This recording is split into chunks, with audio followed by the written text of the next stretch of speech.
Oh my god. There's shit everywhere! There's shit on the windows! Oh my god! My house is full of shit! He shit everywhere! Look what he did! He shit all over the wall! Luke Skywalker, the hero of the original trilogy. The boy who became a man.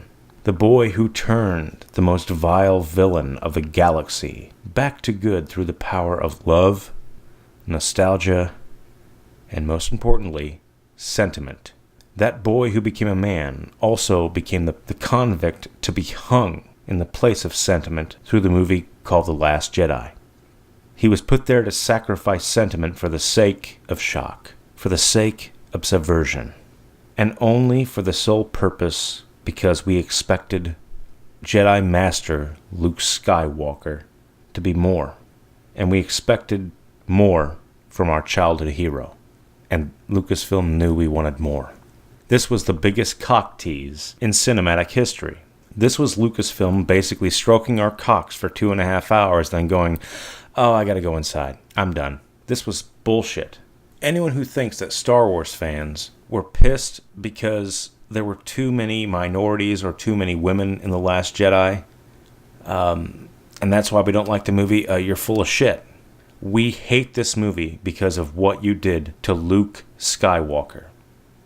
Now, yes, he is a white man. You can credit George Lucas about that, because George Lucas was the guy who cast him back in 1976. Sorry. The fans didn't choose him, but the fans fell in love with him. The fans identified with him. And not just white male fans. And female fans. Of all races, religions, creeds.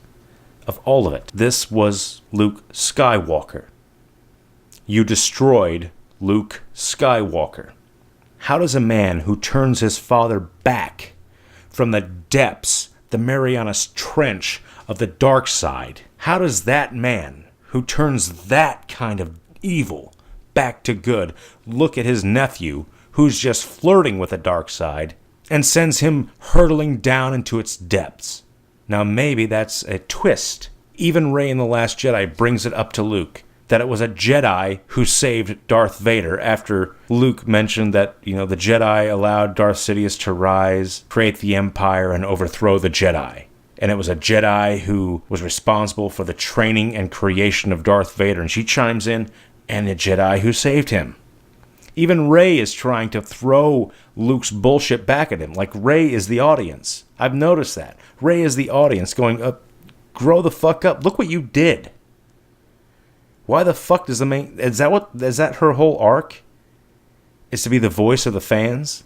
Like if a fan were just thrown into the Star Wars universe and they could do anything? Is that what they're aiming for?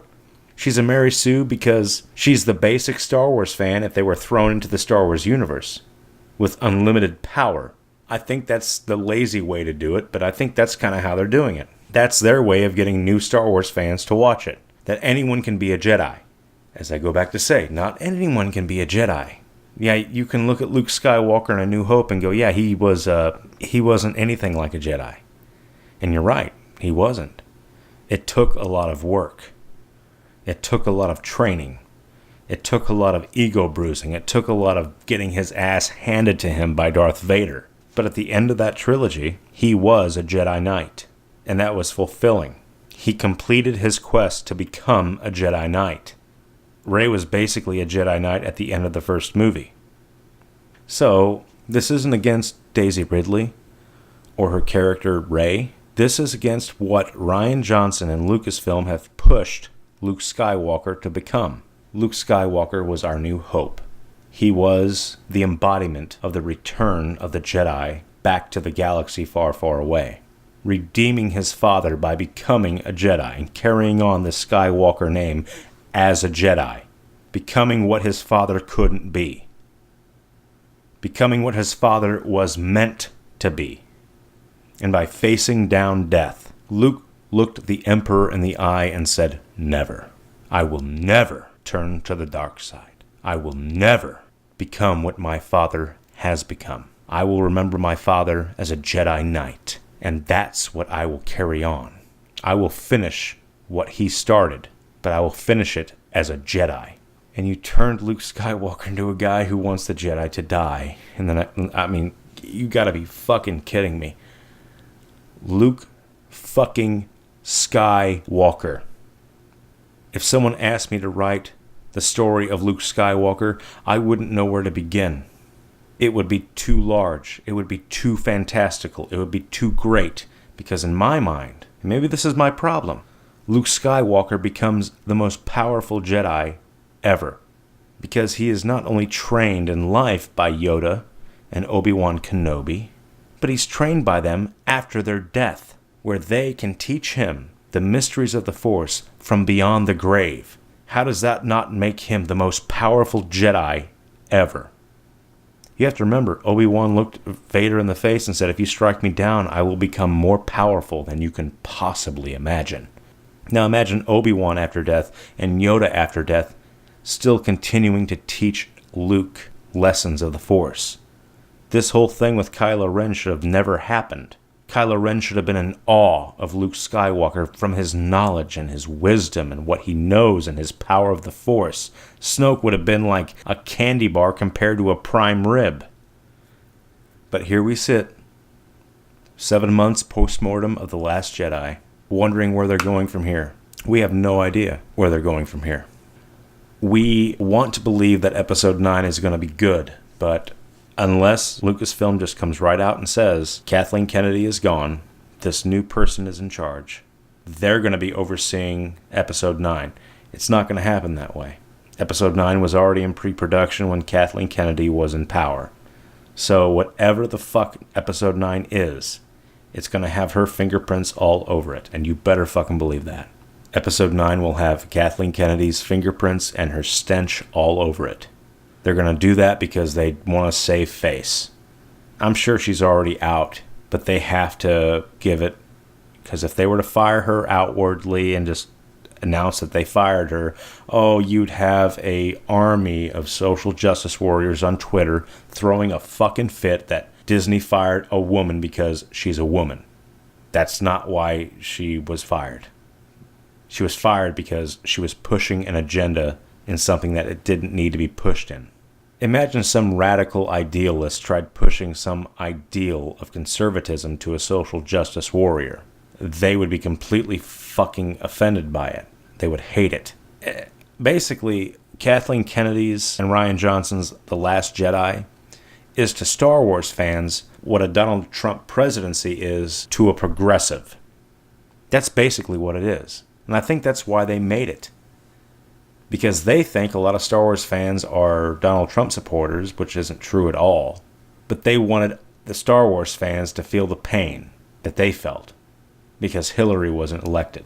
I guarantee you if Hillary was elected, we wouldn't be having this conversation because the internet would probably be locked down or whatever, and I wouldn't be allowed to say what I want because I might offend somebody. Freedom of speech would go out the window. But we're not getting into politics. I'm going to cut politics off right here, because we're not getting into them. Even though Star Wars has become a poster board of progressive, leftist, ideological politics, we're not going to get into it because my politics are my own fucking business, and they're none of yours. Whether you're conservative, moderate, progressive, liberal, Republican, Democrat, independent, libertarian, my politics are none of your fucking business, and your politics are none of mine. That's your ideology. It's basically akin to a religion. My religion is none of your business, and your religion is none of mine. That's the freedom of the First Amendment. The freedom of religion. You're free to have yours. I'm free to have mine. You're free to keep yours private, and so am I. But the collective religion we used to have was of the Force, was of Star Wars. Almost all Americans loved Star Wars. It was a shared love. It was a shared religion. It was a shared communal event. And now it has become polarized, and that light has been thrown through a prism and separated and categorized and split up. What we need is a new prism to put that light back together. The dark side is the prism because it splits the light. We need another prism to put it back together. And that one hope of bringing Star Wars back will only come when we find out that a Star Wars fan, a true fan, a fan of the originals, a fan of the prequels, a fan of it all. Someone who cares about it, who loves it, and who also loves telling a good story. When a person like that is put in charge of Lucasfilm, then Star Wars will be redeemed and can live on for another 50 to 100 years of new stories. There's no storytellers in America anymore. There's no storytellers in the movie industry anymore. It's just more of the same. Tell the same story over and over again. Tell me a new story. I'm okay with new characters if their character is interesting, if they have depth, if they have an arc, if they're taking the story somewhere. Rey, Finn, Poe, they're not taking the story anywhere. They're not moving the story of the Force into a new direction that I'm interested in. If anything, they seem like characters that are either beat up or perfect. So, Star Wars fans, what do you think about it? Do you think that Luke Skywalker got a bad rap? Oh, who am I kidding? Yes, all of you do.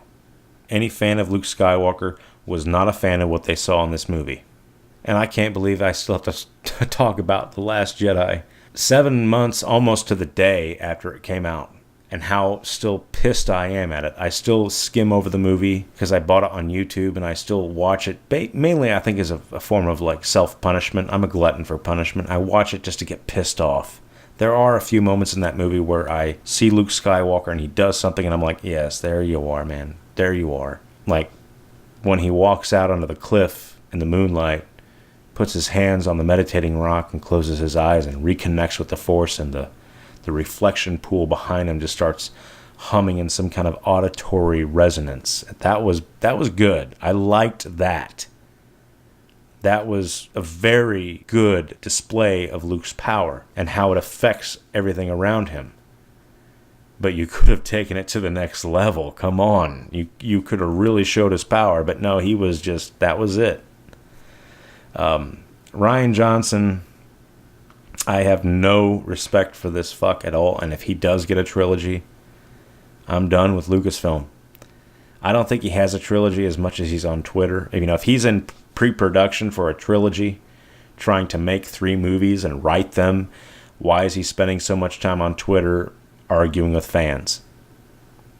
If I was in the middle of making a Star Wars trilogy, I'd give up Facebook, YouTube, I'd give up everything because I'd be focused solely on that. So I don't think he has a job. And I know most people probably don't think that either. If he really has a job, it's probably as a janitor in Disney Studios. God, can you imagine that? Johnson the janitor. That's a fucking movie. Now that's a movie I'd go watch multiple times. Like 5 times. Johnson the janitor. Oh my God. But anyway, I'm digressing. This has been a professional bullshitter's rant.